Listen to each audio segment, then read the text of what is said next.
Traders Family sendiri tradingnya menggunakan, berarti makin pede dong kita buy, masuklah transaksi buy. Nah ini juga berhubungan sama resesi yang tadi disebut. Hai Real Trader, balik lagi di YouTube-nya Traders Family di sesi Tanya TF. Nah Pak, kemarin kan Pak Tito ada pernah bilang, kalau resesi follow the trend. Ya, terus? Nah teman-teman masih banyak yang bingung nih Pak. Bingung kenapa?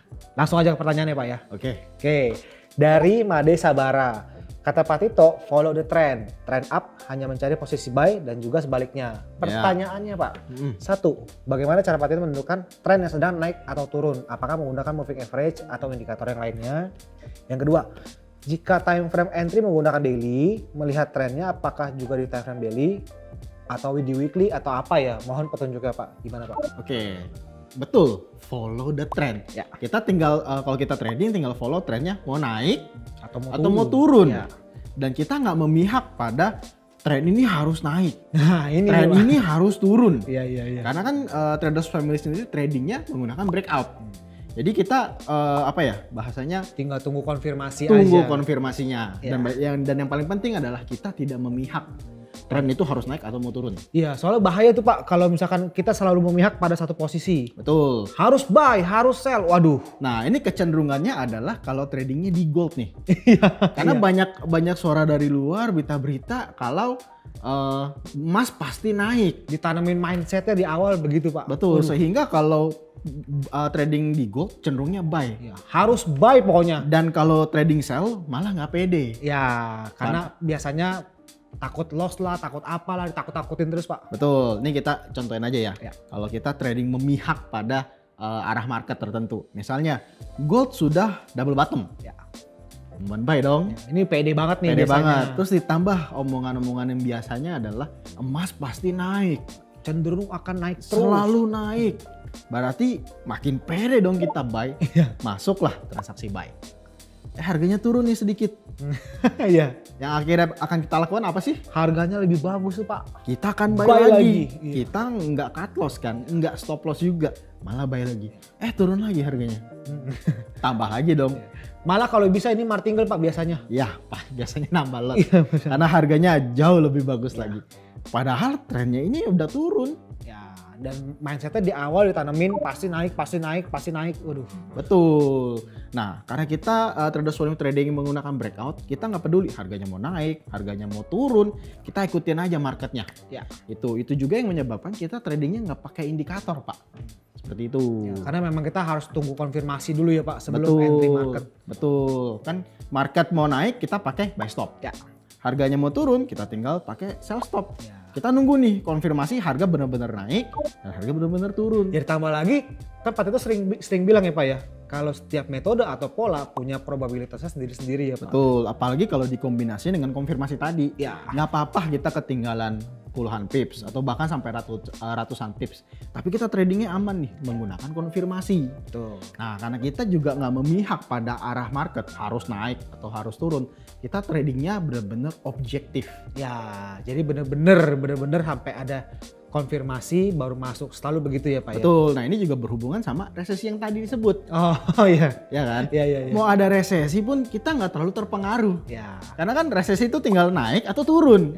Kita follow the marketnya, kita follow harganya. Jadi kalau misalkan memang beneran naik pun ya naik yang tinggi deh. Tuh sekalian ya. Iya sekalian. Kalau turun yang dalam deh. Betul, jangan nanggung-nanggung. Iya.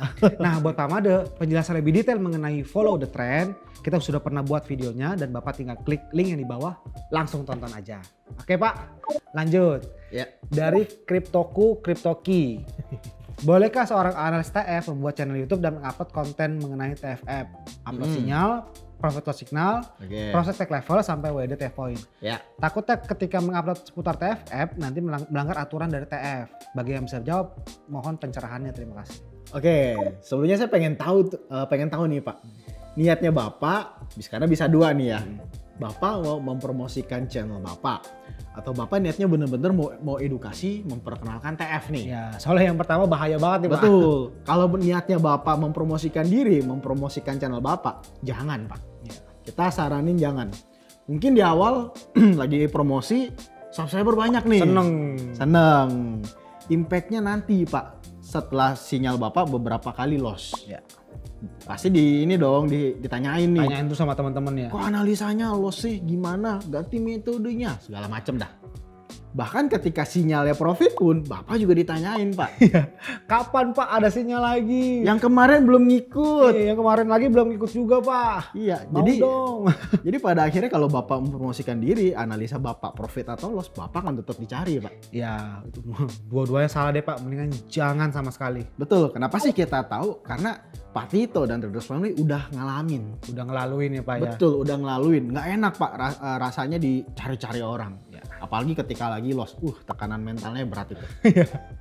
Pressure-nya dari mana-mana ya Pak ya. Betul. Tapi kalau niat Bapak buat edukasi, silahkan Pak ya. Kalau Bapak mau memperkenalkan aplikasi Traders Family ke teman-teman Bapak nih, silahkan.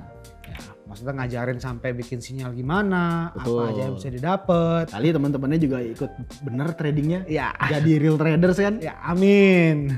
Oke ya Pak ya, yuk lanjut Pak.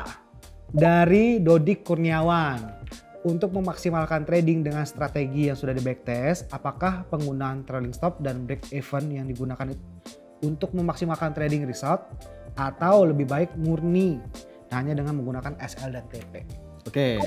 Pertama, ini Bapak udah punya data backtest kan? Ya. Bapak sudah punya probabilitasnya berapa, risk rewardnya berapa, consecutive loss-nya berapa. Ya.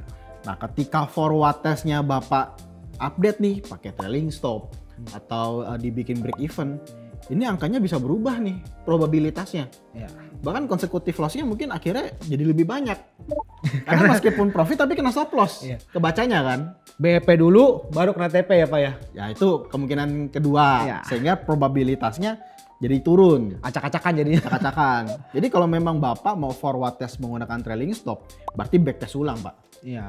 Bapak backtest lagi dengan tambahan trailing stop. Betul. Atau Bapak rubah ke break even. Tapi catatannya adalah Bapak alasannya kenapa? Ketika backtest Bapak pakai trailing stop, Bapak harus tahu alasannya kenapa. Iya. Jangan setiap trade-nya Bapak rubah. Yang ini pakai trailing stop, yang ini enggak. Oh, jadi kondisinya jelas ya Pak ya? Betul, kondisinya jelas. Sehingga data backtest Bapak pada akhirnya valid juga untuk dijalanin di forward test. Betul. Jangan ganti break even point gara-gara takut. Betul. Aduh. Karena biasanya yang terjadi adalah takut. Ya. Ngamanin profit. Ngawanin profit biar gak loss lagi. Aduh, itu kacau Pak. Udah macem-macem. Kalau cuman cari break even point ngapain? Iya. Udah capek-capek analisa cuma nyari impas. Impas ngapain trading Pak? Kacau itu. Oke ya Pak ya. Nah, seperti biasa buat teman-teman yang punya pertanyaan, tinggal tulis di kolom komentar dengan hashtag tanya TF. Di semua video manapun pasti kita jawab. Oke? Now or never. Change your life.